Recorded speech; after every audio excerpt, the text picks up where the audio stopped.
Sir నమస్కారం sir. నమస్తే.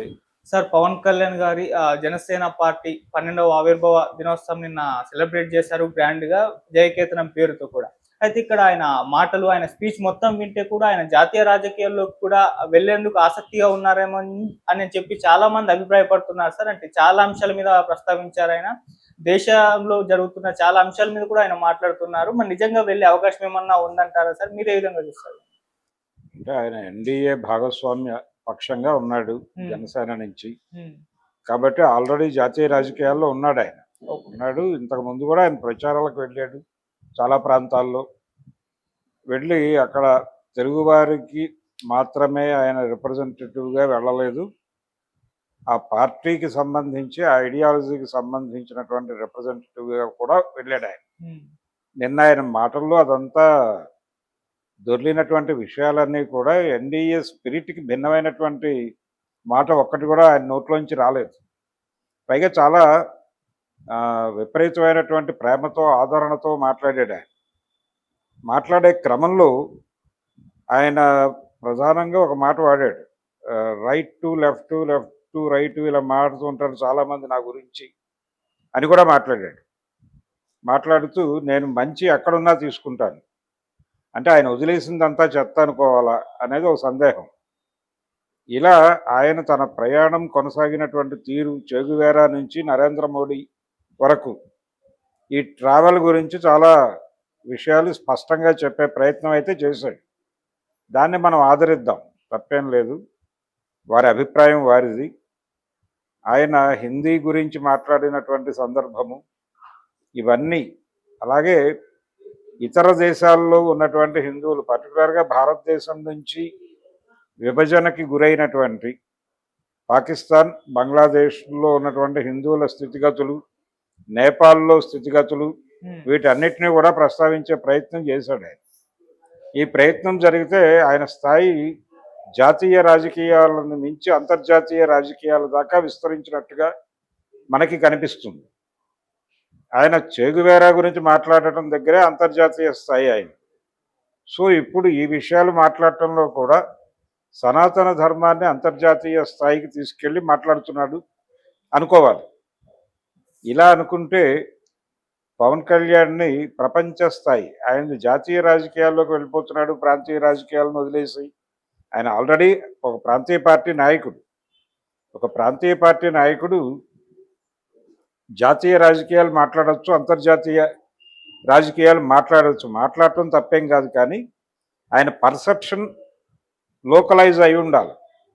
అంటే లోకల్ కోణంలో నుంచి ప్రపంచ రాజకీయాలని ఆయన ఎలా అర్థం చేసుకున్నాడో ప్రపంచానికి చెబితే వినటానికి సిద్ధంగా ఉన్నారు అందరూ.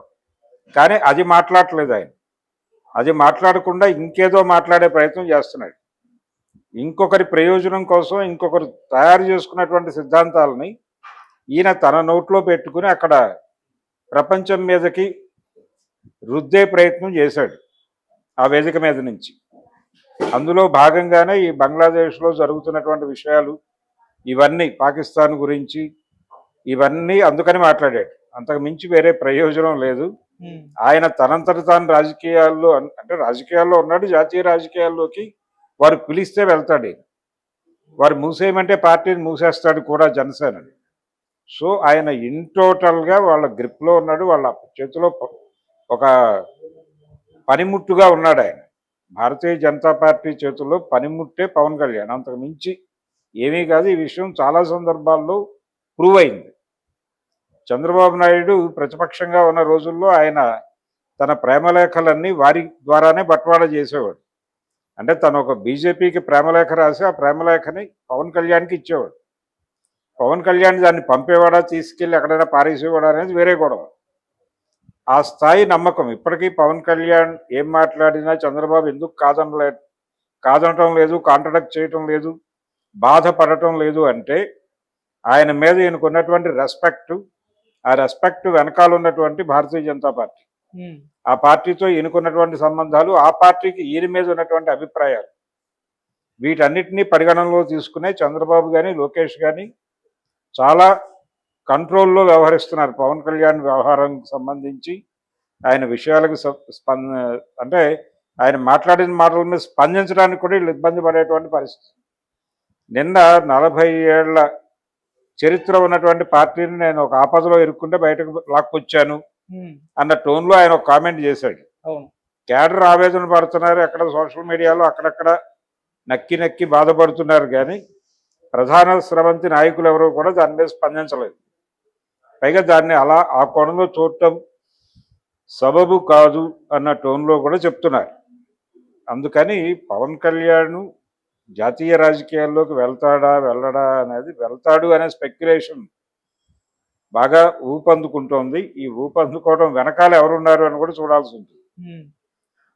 ఆయన జాతీయ రాజకీయాల్లోకి వెడితే కొంతమేరకు తెలుగుదేశానికి రిలీఫ్ ఇచ్చినట్టే. ఓకే. ఆయన జాతీయ రాజకీయాల్లోకి వెళ్తాడు వెళ్ళడు అనేది మనం చెప్పలేని పరిస్థితి. ఎందుకంటే ఆయనకి తెలియదు ఆ విషయం.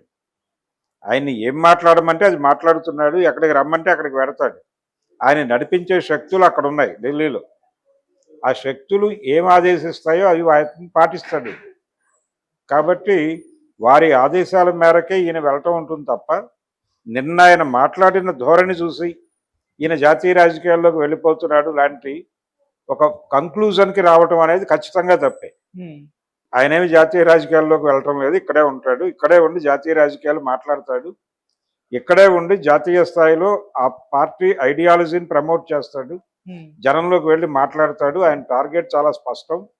రేపు నెక్స్ట్ ఇయర్ జరగబోయేటువంటి తమిళనాడు ఎన్నికల్లో తమిళనాడు ప్రభుత్వాన్ని కూలదోసి అక్కడ భారతీయ జనతా పార్టీకి తొత్తుగా పనిచేసేటువంటి ఒక వ్యవస్థను అధికారంలోకి తీసుకురావటం అనేటువంటి ఒక మిషన్లో భాగంగా ఈయన కూడా పనిచేస్తున్నాడు. అందులో భాగంగానే ఆయన డిఎంకే మీద బాణాలు సంధించాడు, హిందీ అన్నాడు, మరొకటి అన్నాడు, అసలు సంస్కృతాన్ని కాదనగలవా మనం అన్నాడు. ఇలా రెచ్చిపోయి ప్రసంగం నడిచింది ఆయన. అయితే ఎక్కడా కూడా ఆయన ప్రాంతీయ పార్టీలకు ఉండాల్సిన స్పిరిట్ ఏమిటి, ప్రాంతీయ పార్టీలు వ్యవహరించాల్సిన శైలి ఏమిటి, ఇవన్నీ తీసుకెళ్లి గంగలో కలిపాడు. ప్రాంతీయ పార్టీకి ఉండాల్సినటువంటి విజన్ కూడా లేదు ఆయనకి. ప్రాంతీయ పార్టీ పెట్టాడు కానీ ఆయన పనిచేస్తోంది వేరే వాళ్ళ విజన్తో. జాతీయ పార్టీలకు భిన్నంగా, జాతీయ పార్టీలకు వ్యతిరేకంగా పనిచేయాల్సినవి ప్రాంతీయ పార్టీలు. జాతీయ పార్టీల విజన్తో ఈయన ప్రాంతీయ పార్టీని ఎలా గైడ్ చేస్తాడు పవన్ కళ్యాణ్? అదే చేస్తున్నాడు ఆయన. కాబట్టి ఆయన పుట్టుకలోనే గందరగోళం ఉంది. ఆ గందరగోళం క్యారీ ఫార్వర్డ్ అవుతోంది మరింతగా. ఆయనకి స్పష్టమైన విజన్ ఉంది. ఆయన చేస్తున్నటువంటి సర్వీసెస్కి ఒక గుర్తింపు లభిస్తుంది అనేటువంటి ఒక క్లారిటీ ఉంది ఆయనకి. ఆ క్లారిటీతో అలా రెచ్చిపోయి మాట్లాడుతున్నాడు. అంతకుమించి ఆయన ఏదో జాతీయ రాజకీయాల్లోకి వాళ్ళు పిలిస్తే వెళ్తాడు, వాళ్ళకి అవసరం అయితే తీసుకెళ్తారు. వాళ్ళకి ఇక్కడే అవసరం ఉంది, లోకల్గానే అవసరం ఉంది. రేపు రాబోయే ఎన్నికల్లో పవన్ కళ్యాణ్ కెపాసిటీస్ మీద వాళ్ళకి నమ్మకం వస్తే ఇతన్ని ముఖ్యమంత్రిని చేసినా చేయగలరు.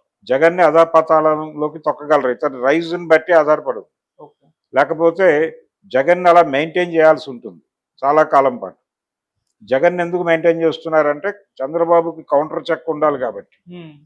చంద్రబాబుకి కౌంటర్గా పవన్ కళ్యాణ్ని నిలబెట్టగలం, నో ప్రాబ్లం అనే కాన్ఫిడెన్స్ బిల్డ్ అయిపోతే ఇద్దరిని తొక్కుతారు. అటువంటి ఒక అద్భుతమైనటువంటి క్షణాల్లో పవన్ కళ్యాణ్ ఉన్నాడు. అటువంటి అద్భుత క్షణాల్లో ఆయన ఆవిర్భావ దినోత్సవం జరిగింది. అందుకని ఈ వేవ్స్ అన్నీ కూడా ఆయనతో అలా మాట్లాడించాయి ఆ వేదిక మీద. కాబట్టి ఇదవి ఈజీగా అలా ఆషామాషిగా జరిగిన కార్యక్రమం కాదు. అది చాలా వెల్ ప్లాన్డ్, వెల్ డిజైన్డ్.